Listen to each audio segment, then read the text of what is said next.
तो hello students, आज हम डिस्कस करने जा रहे हैं हमारा एनएलएम फ्रिक्शन का बिगिनर्स बॉक्स नंबर 7 का क्वेश्चन नंबर 1 ऑनवर्ड्स। तो क्वेश्चन 1 है मेरे पास, a cubical block let's say rests on a plane of friction coefficient 1/√3, determine the angle through which the plane be inclined to the horizontal so that the block just slides down। तो ये question हो गया आपका angle of repose topic पे based. Angle of repose हमने discuss किया था, वो मैक्सिमम एंगल जब तक वो बॉडी उस इंक्लाइन प्लेन पे क्या रहती है, आपकी रेस्ट पे रहती है। तो सपोज अगर हम बात करें, ये आपका इंक्लाइंड प्लेन रखा हुआ है। अब इस इंक्लाइंड प्लेन का हमसे पूछा गया है एंगल ऑफ इंक्लिनेशन बताया जाए सच दैट इस पे कोई एक क्यूबिकल शेप अगर बॉडी रख दी जाए, उस बॉडी का सपोज हमने मास मान लिया m, तो वो एंगल कितना होना चाहिए। फ्रिक्शन कोफिशिएंट यहाँ क्वेश्चन में गिवन है हमें 1/√3, सो दैट ये बॉडी क्या कर पाए ना, जस्ट स्लाइड डाउन हो। मतलब हम बोल सकते हैं डाउन द, है ना, इंक्लाइन जो ग्रेविटी फोर्स है का कंपोनेंट mg sin थीटा, वो क्या करे, वो इसके लिमिटिंग फ्रिक्शन को जस्ट ओवरकम कर जाए, तभी ये बॉडी जस्ट क्या करेगा, स्लाइड्स डाउन करेगा। तो हम बोल सकते हैं mg sin थीटा बराबर हमारा क्या होना चाहिए, लिमिटिंग फ्रिक्शन होना चाहिए। उसके लिए वो एंगल बात हो रही है। अब mg sin theta limiting friction क्या लिख सकते हैं, हमारा म्यू n।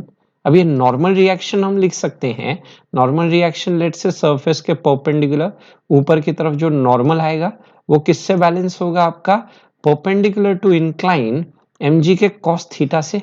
तो यहां से हम बोल सकते हैं इसका जो नॉर्मल हो गया दैट इज mg का cos थीटा, वो किसको बैलेंस कर रहा है, वो बैलेंस कर रहा है हमारे mg के sin थीटा को। तो यहां से हम इस mg कैंसिल कर गया, sin थीटा के नीचे cos थीटा निकल के आया, that is your tan theta बराबर म्यू। और ये ही हमारा क्या होता है, एंगल ऑफ रिपोज का फॉर्मूला होता है। एंगल ऑफ रिपोज लो या एंगल ऑफ फ्रिक्शन लो, दोनों केस में जो फॉर्मूला निकल के आता है tan theta is equal to mu. Angle of repose और एंगल ऑफ फ्रिक्शन का एक ही फॉर्मूला होता है। तो यहाँ पे हम बोल सकते हैं हमें म्यू दिया हुआ है आपको, लेट्स से 1/√3, तो उसके करस्पॉन्डिंग एंगल कितना आ गया निकल के, tan थीटा 1/√3, दैट इज हमारा एंगल निकल के आया लेट्स से 30 डिग्री। तो हम कह सकते हैं अगर इंक्लाइन प्लेन का एंगल ऑफ इंक्लिनेशन, ये जो एंगल है हमारा 30 डिग्री हो जाएगा, तो बॉडी जस्ट स्लाइड्स डाउन वाले सिचुएशन में आएगा। चलिए फिर से समझते हैं। लिखा है cubical block rests on a plane of mu बराबर 1/√3, determine the angle through which the plane be inclined to the horizontal so that the block just slides down। तो ये ब्लॉक जस्ट स्लाइड करने का मतलब mg sin थीटा इस limiting friction को balance करता है। तो नॉर्मल mg cos थीटा को बैलेंस करते हुए यहाँ पे हम बोल सकते हैं mg sin थीटा बराबर लिमिटिंग फ्रिक्शन म्यू n हो गया mg cos theta, mg cancels out, cos theta के नीचे sin थीटा गया, है ना। तो ये हो गया tan थीटा बराबर म्यू, जिसे हम एंगल ऑफ रिपोज करके भी पढ़े थे। तो tan थीटा बराबर 1/√3, तो थीटा निकल के आ गया मेरे पास 30 डिग्री। तो आई गेस सबको समझ आ गया। चलिए आगे बढ़ने से पहले यहाँ तक सब लोग स्क्रीनशॉट लें।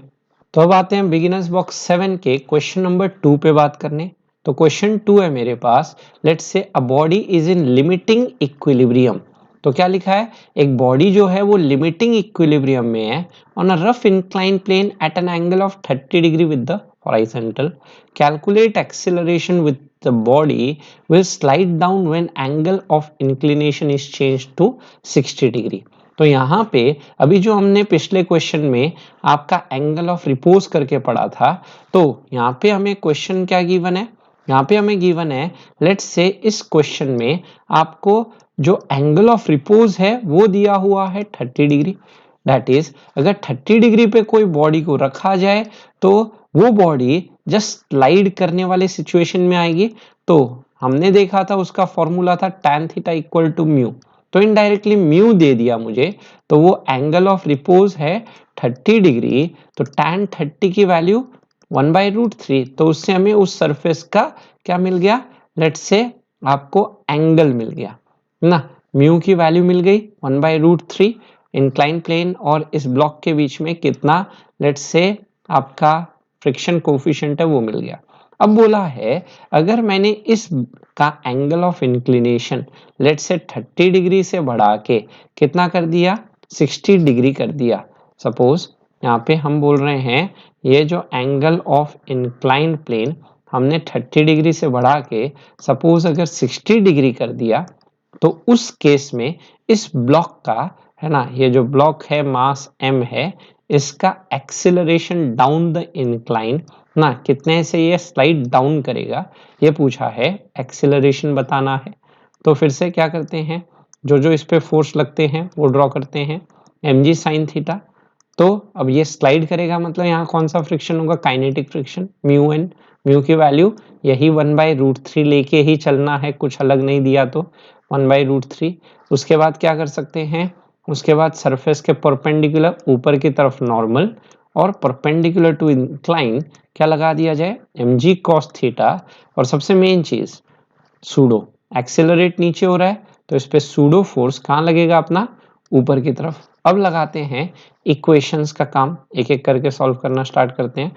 तो हम लिख सकते हैं सरफेस के परपेंडिकुलर, तो हमारे पास इक्वेशन बन जाएगा n बराबर लिखा जाए mg का cos theta and along the incline अगर मैं लिखने जाऊं मेरा बन जाएगा mg का लेट्स से sin थीटा, ये इज इक्वल टू ऊपर की तरफ अपना फोर्स दिख रहा है F प्लस m इंटू ए। अब यहाँ पे थीटा हमारा 60 डिग्री लेना है, यहाँ पे एंगल 60 डिग्री लेना है, तो this is mg sin 60 degree. और फ्रिक्शन कितना होगा, हमें यहाँ पे फ्रिक्शन लिख सकते हैं F हो जाएगा म्यू इंटू एन, म्यू की वैल्यू हमारे पास है 1/√3 और n ऊपर हमने निकाला mg का cos ऑफ 60 डिग्री करके, तो यहाँ पे एंगल 60 डिग्री, तो ये आया मेरे पास 1/√3 mg का let's say cos 60 plus m into क्या कर दिया जाए a। अब क्या करते हैं, अब यहाँ पे m और m कॉमन निकाल के काट दिए, g की वैल्यू लिखता हूँ 10 इंटू साइन 60 हो जाएगा हमारा √3/2 इज इक्वल टू यहाँ पे आएगा 1/√3, फिर g की वैल्यू हो गई 10, cos 60 निकल के आया मेरे पास 1/2 प्लस यहाँ पे हो गया a। इसको अब सिंप्लीफाई करते हैं तो a इज इक्वल टू, इसको मैं लेट्स से राइट साइड ले जाता हूं तो ये मेरा बन के आया इज इक्वल टू, यहाँ पे बन जाएगा 5√3 minus this is 5 divided by √3। LCM लिया जाए तो यहाँ पे √3 एलसीएम आया, एलसीएम लेने के बाद ये हो गया 15 minus 5 which is equal to 10 divided by √3 ना। अब यहाँ पे आप क्या कर सकते हो, यहाँ पे आप रैशनलाइज कर दो तो ये हो गया 10√3 डिवाइडेड बाय 3 मीटर पर सेकेंड स्क्वायर। तो ये अपना आंसर निकल के आ गया। हमसे क्वेश्चन क्या पूछ रहा था, हमसे क्वेश्चन में पूछा गया था एक्सेलरेशन बताना है। चलिए फिर से समझते हैं, लिखा है body is in limiting equilibrium on a rough incline plane at angle of 30 degree to horizontal, calculate acceleration with which the body will slide down when inclination of the plane is changed to 60 degree।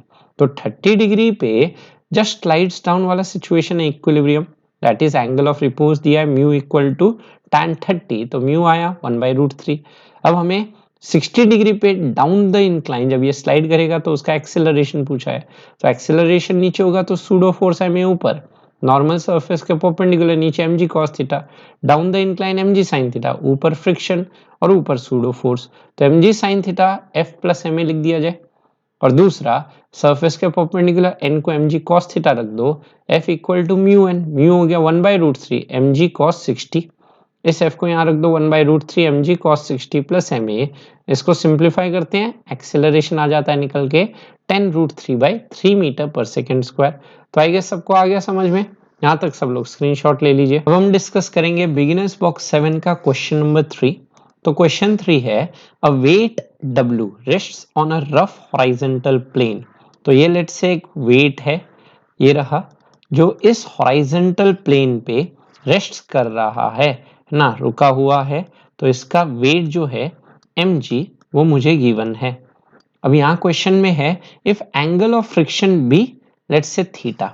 Angle of friction कैसे define होता था, let's say आपका कुछ इस तरह से friction पीछे लगता, नॉर्मल ऊपर लगता, तो इन दोनों का जो रिजल्टेंट आता है ना, नेट कांटेक्ट फोर्स जो आता, वो net contact force or let's say इससे जो एंगल बनाता वो एंगल ऑफ फ्रिक्शन कहलाता, जिसकी वैल्यू हमने कितनी देखी थी, tan theta is equal to mu करके देखा गया था।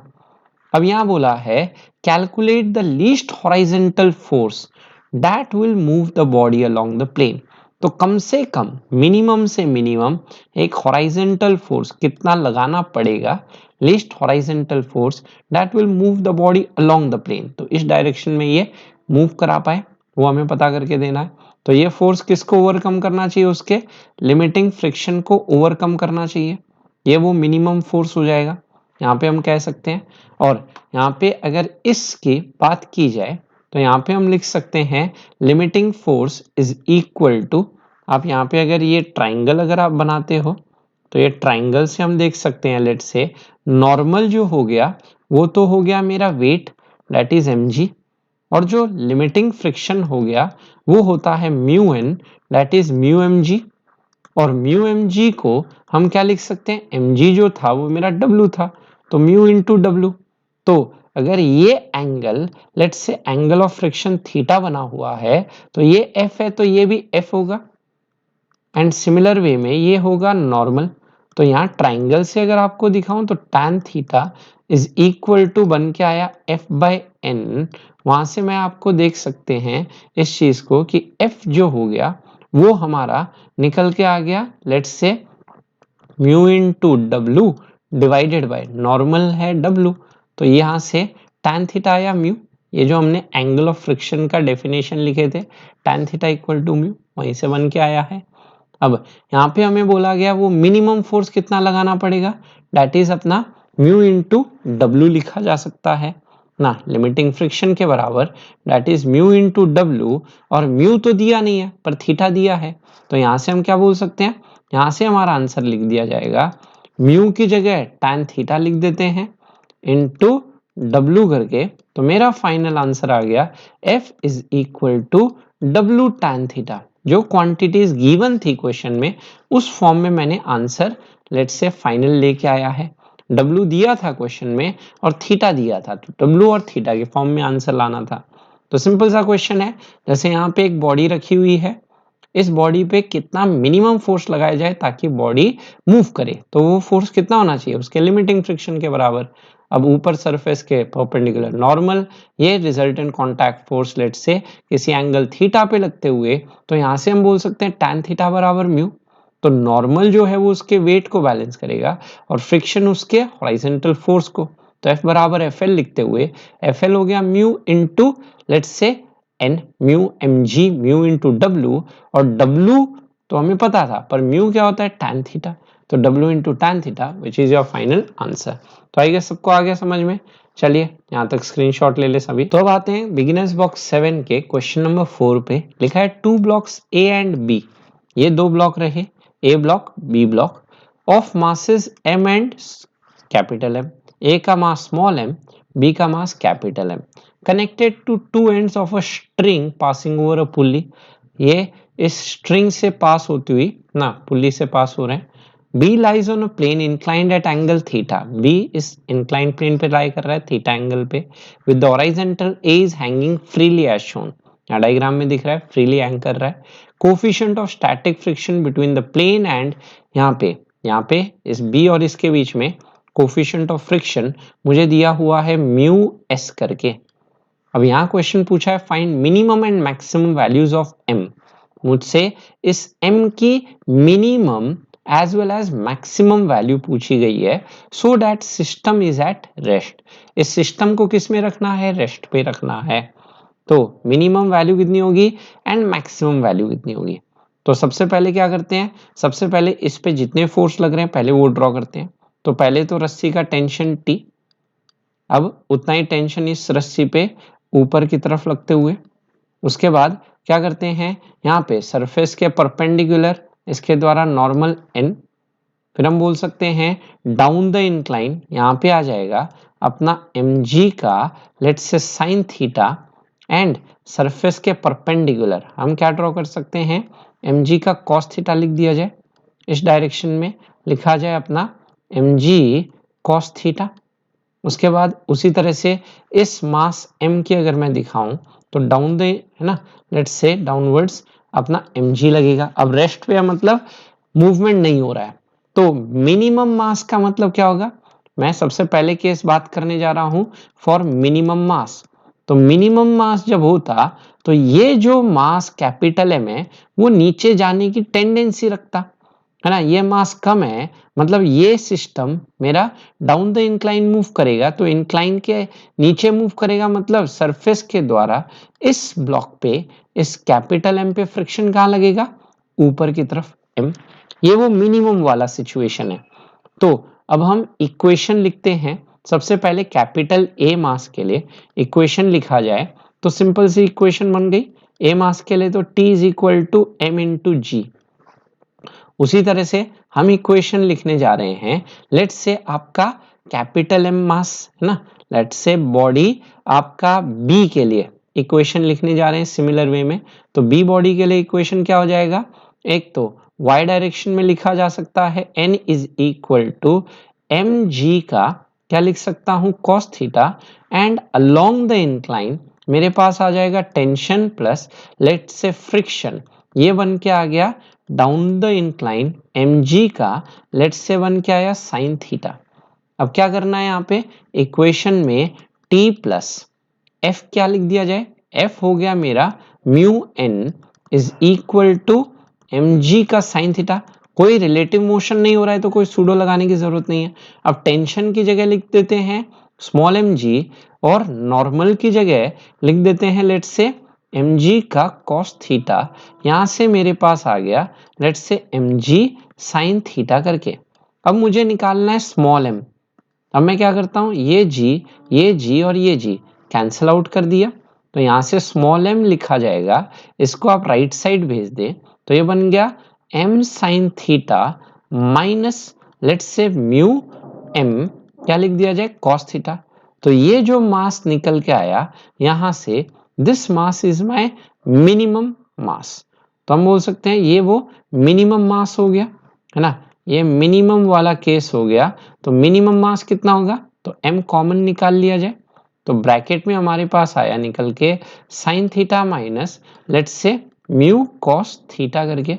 तो ये तो हो गया उस सिस्टम का लेट्स से स्मॉल m का मिनिमम से मिनिमम का मास कितना होना चाहिए, ये रहा मेरे पास m into sine theta minus mu cos theta करके।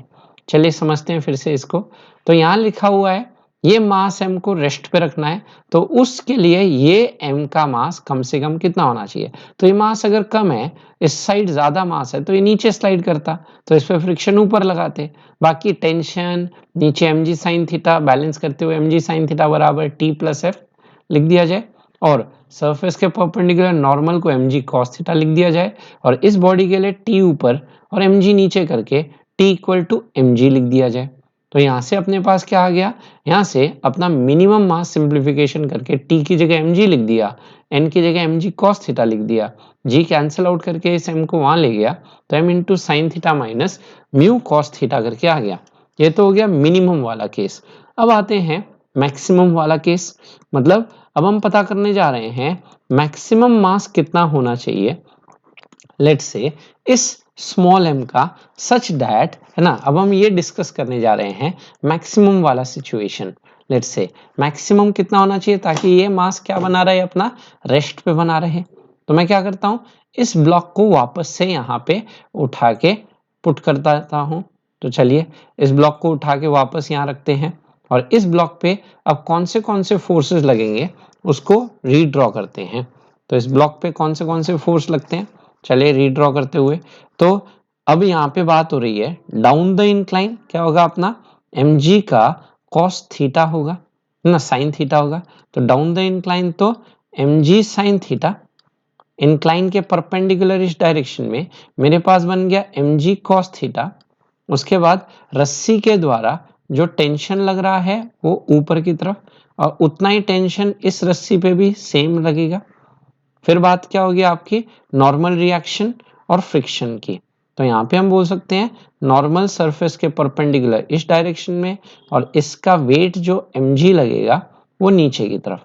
अब यहाँ पे बात करनी है हमें कि मैक्सिमम, अगर ये मास ज्यादा मैक्सिमम है मतलब ये सिस्टम नीचे आएगा, ये सिस्टम नीचे आएगा मतलब ये ऊपर जाने की टेंडेंसी रखता है, जिसकी वजह से इस पे फ्रिक्शन कहाँ लगेगा, नीचे। बस फ्रिक्शन का डायरेक्शन चेंज हो जाएगा, बाकी सीन वही रहेगा।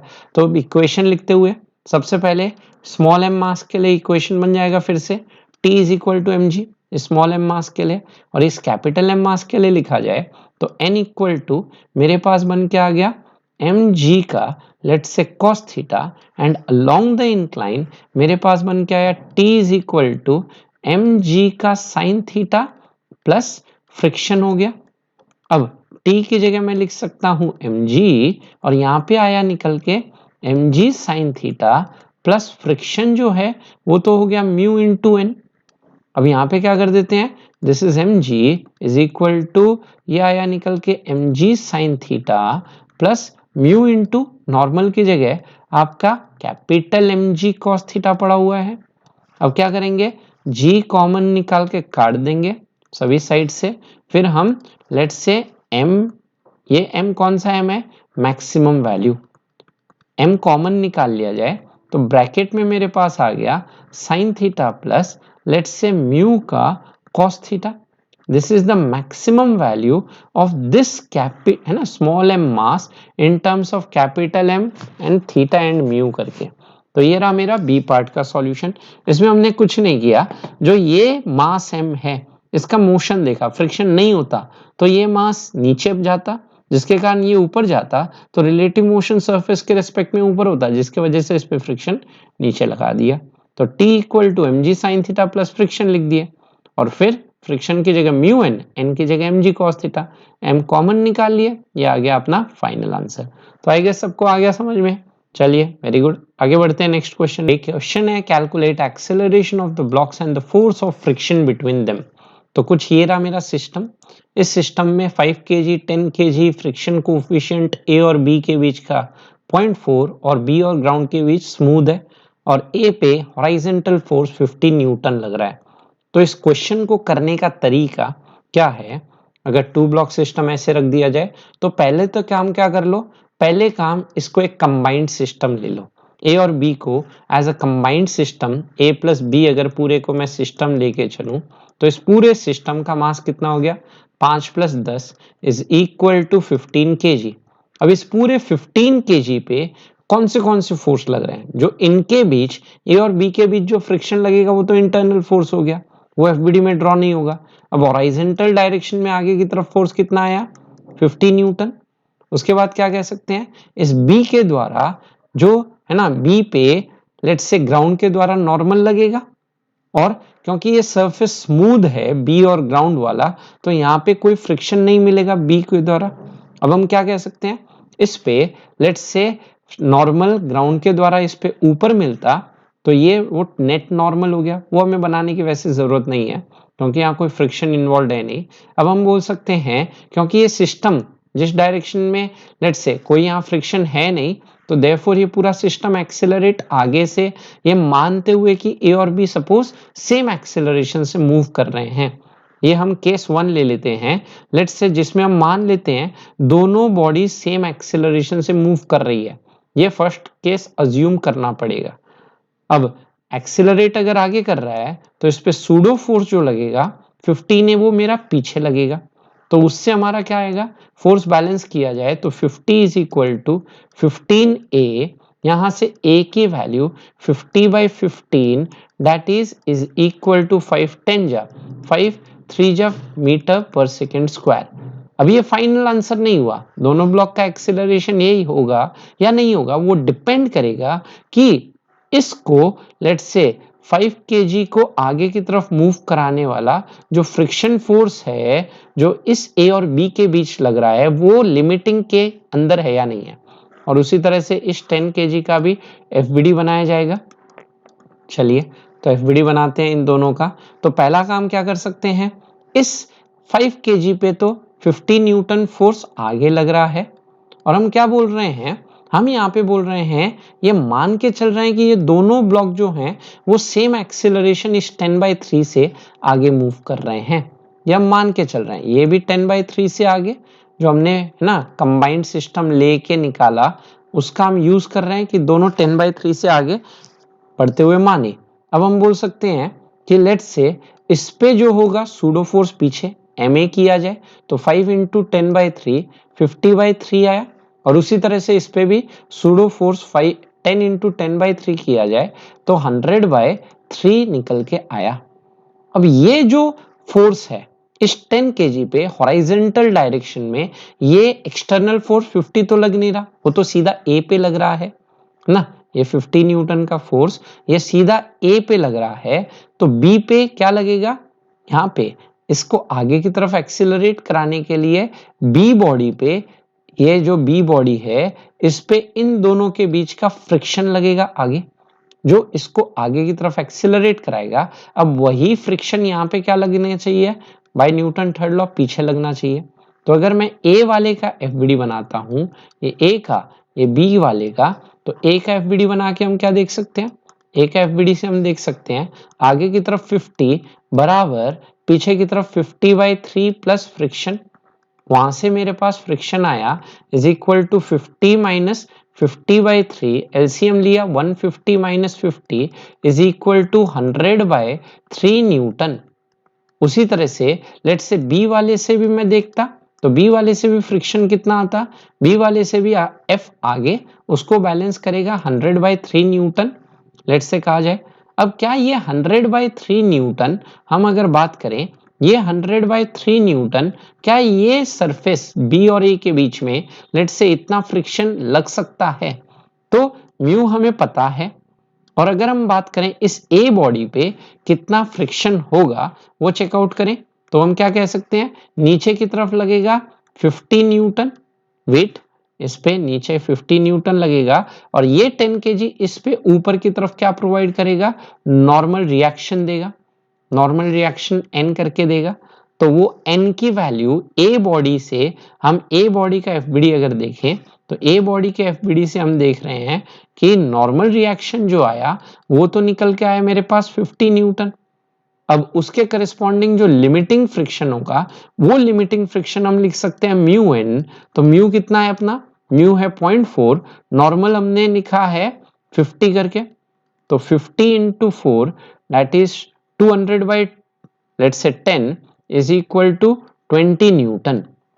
और यहां से जो मेरा फ्रिक्शन आया निकल के, वो फ्रिक्शन आया इज इक्वल टू 33.3 न्यूटन, जो मेरा ऑब्वियसली इस लिमिटिंग फ्रिक्शन से कम है। जबकि लिमिटिंग फ्रिक्शन क्या होता है, तो लिमिटिंग फ्रिक्शन आपका मैक्सिमम फ्रिक्शन है जो दे सकता है। तो हम यहां से बोल सकते हैं ये जो फ्रिक्शन आया मेरा, वो फ्रिक्शन मेरा लेट्स से लिमिटिंग फ्रिक्शन से ज्यादा आया, which is impossible, not possible हम कह सकते हैं। यहाँ पे ये चीज पॉसिबल नहीं है, तो जो पहले हमने अजम्पशन किया था कि ये साथ मूव करेंगे, ये देयरफॉर यहां से आया, they will not move with same common acceleration, they will not move with common acceleration, they will not move with common acceleration। यहां से ये रिजल्ट निकल के आया। तो ये जो चीज है हम बोल रहे हैं, ये आपको पहले चेक करना पड़ेगा, और उसके बाद अगर लेट से यहाँ पे फ्रिक्शन की ये वैल्यू लेट से 18 आती, 19 आती, 20 आती, तब हम कहते हैं कि हाँ भाई ये लेट से क्या मूव करेगा आपका, है ना, साथ मूव करेगा। तो जो आंसर आया था मेरा 10/3, वो 10/3 फाइनल आंसर हो जाता। पर ये 10/3 होगा नहीं होगा वो आपको चेक करना पड़ेगा। चेक कैसे करना है, यहाँ पे इन दोनों के बीच में जो फ्रिक्शन है क्या वो लिमिटिंग के अंदर लग रहा है नहीं लग रहा है, वो देखना पड़ेगा। तो चलिए करते हैं, फिर से इसे समझाता हूं। तो लिखा है calculate acceleration of the blocks and force of friction between them. तो हमने क्या कहा, मान लिया ये पूरा सिस्टम 5 और 10 15 kg सेम एक्सेलरेशन से आगे मूव कर रहा है, आगे मूव कर रहा है, सूडो पीछे लगा दिए, तो 50 बराबर 50 ने वहां से ए आया 10/3, ये वो कॉमन एक्सेलरेशन हुआ। पर इस एक्सेलरेशन से मूव कर रहा है नहीं कर रहा है चेक करना है। तो ये एक्सेलरेशन 10/3 आगे, इस पे भी 10/3 आगे, इस पे सूडो फोर्स 50/3 पीछे, इस पे सूडो फोर्स 100/3 पीछे। अब इस पे फ्रिक्शन पीछे तो इस पे उतना ही फ्रिक्शन आगे। नॉर्मल ऊपर 50 नीचे इस ए के लिए, तो ए के लिए हॉरिजॉन्टल डायरेक्शन बैलेंस किया जाए। 50 बराबर 50/3 प्लस एफ, वहां से एफ आया 100/3।